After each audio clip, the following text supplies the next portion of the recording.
Hello everyone, welcome to Medigee. My name is Mandvi Dubey. So student, आज आपके लिए यहाँ जो इन्फॉर्मेशन है वो इन्फॉर्मेशन आई है आपकी government of India, ministry of electronics and information technology personal division की तरफ से। तो यहाँ पर इन्होंने एक नोटिस निकाला है कि ये लोग अपनी रिक्रूटमेंट निकालेंगे साइंटिस्ट पोस्ट के लिए, जो कि वेरियस आपकी कैटेगरी में रहने वाली हैं।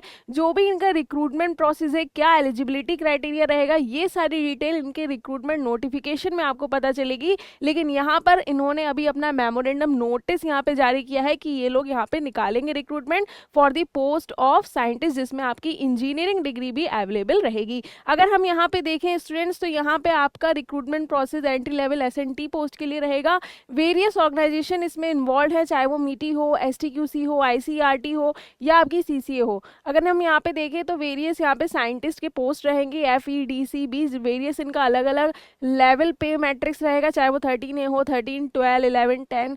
इसके अलावा रिक्रूटमेंट प्रोसेस भी यहाँ पे रहेगा। जैसे अगर हम साइंटिस्ट एफ की बात करें तो इसमें आपका एकेडमिक एवेल्युएशन और पर्सनल इंटरव्यू के अकॉर्डिंग रहेगा। वहीं अगर हम यहाँ पे देखें साइंटिस्ट डी और सी के लिए स्क्रीनिंग टेस्ट, एकेडमिक एवेल्युएशन और पर्सनल इंटरव्यू रहेगा। और साइंटिस्ट बी के लिए आपका वैलिड गेट स्कोर कार्ड पूछा गया है और यहाँ पे पर्सनल इंटरव्यू कंडक्ट कराया जाएगा। तो यानी ये आप लोगों के लिए रहने वाला है। तो जो भी ऐसे स्टूडेंट हैं जो गेट में अपीयर होने वाले हैं, GATE is very important for various examinations also. तो यहाँ पे आपका जो है गेट स्कोर कार्ड के बेसिस पे लेंगे। लेकिन यहाँ पे क्या आपका पूरा एलिजिबिलिटी क्राइटेरिया रहेगा, क्या एज लिमिट रहेगा, पूरी यहाँ पे जो इन्फॉर्मेशन है वो रिक्रूटमेंट नोटिफिकेशन आने के बाद ही आपको इन्फॉर्मेशन मिलेगी। ठीक है। इसके अलावा अगर हम देखें कॉमन एंट्रेंस एग्जाम और रिक्रूटमेंट प्रोसेस रहेगा, जो कि मीटी करवाएगा ऑर्गेनाइजेशंस के द्वारा।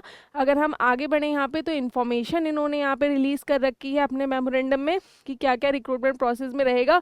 जो कि अगर हम साइंटिस्ट ई और साइंटिस्ट एफ के देखें तो डायरेक्ट रिक्रूटमेंट रहेगा to the post of scientist E और scientist F would be done through the 2 stages इसमें रहेंगे। एक एकेडमिक रिकॉर्ड से इवैल्यूएशन किया जाएगा और फिर आपका पर्सनल इंटरव्यू कंडक्ट कराया जाएगा। नेक्स्ट अगर हम देखें स्टूडेंट्स, तो यहाँ पे एप्लीकेशन जो भी रिसीव किया जाएगा उसमें एलिजिबिलिटी कंडीशंस आपकी फुलफिल होनी चाहिए, ये भी यहाँ पे मेंशन किया गया है। इसके अलावा कंपोजिशन भी मेंशन है कि कैसे कैसे आपकी रिक्रूटमेंट की जाएगी। ओनली दोज कैंडिडेट जो मिनिमम क्वालिफिकेशन मार्क्स 50% रखते हैं for unreserve category and 40% for other categories in the personal interview, उन्हें ही फाइनल मेरिट लिस्ट में कंसिडर किया जाएगा। फाइनल जो मेरिट लिस्ट रहेगी आपकी मैक्सिमम 100 मार्क्स की रहेगी। ठीक है। मैक्सिमम 70 मार्क्स आपके इवैल्यूएशन प्रोसेस के रहेंगे और 30 मार्क्स आपके इंटरव्यू के रहेंगे।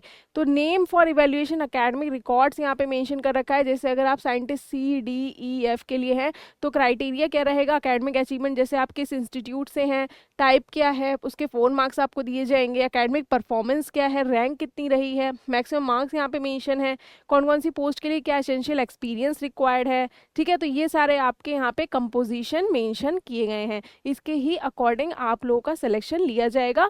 ठीक है। बाकी डिटेल आपको नोटिफिकेशन आने के बाद ही पता चलेगा। नेक्स्ट अगर यहाँ पे देखें तो जनरल इंस्ट्रक्शंस भी हैं। यहाँ पे जो कैंडिडेट्स हैं BE BTech ME MTech वाले ही यहाँ पे एलिजिबल रहेंगे। तो यहाँ पे इंजीनियरिंग स्टूडेंट्स के लिए काफ़ी अच्छी अपॉर्चुनिटी देखी जा सकेगी। और इसके अलावा अगर हम देखें तो यहाँ पे 7 CPC पे लेवल 10 रहेगा। और यहाँ पे SOP मैक्सिमम 100 वर्ड्स यहाँ पे एप्लीकेशन फॉर्म के साथ आपको रिक्वायर्ड रहेगा आपको सबमिट करना। तो ये सारी चीज़ें यहाँ पे मेंशन कर रखी हैं।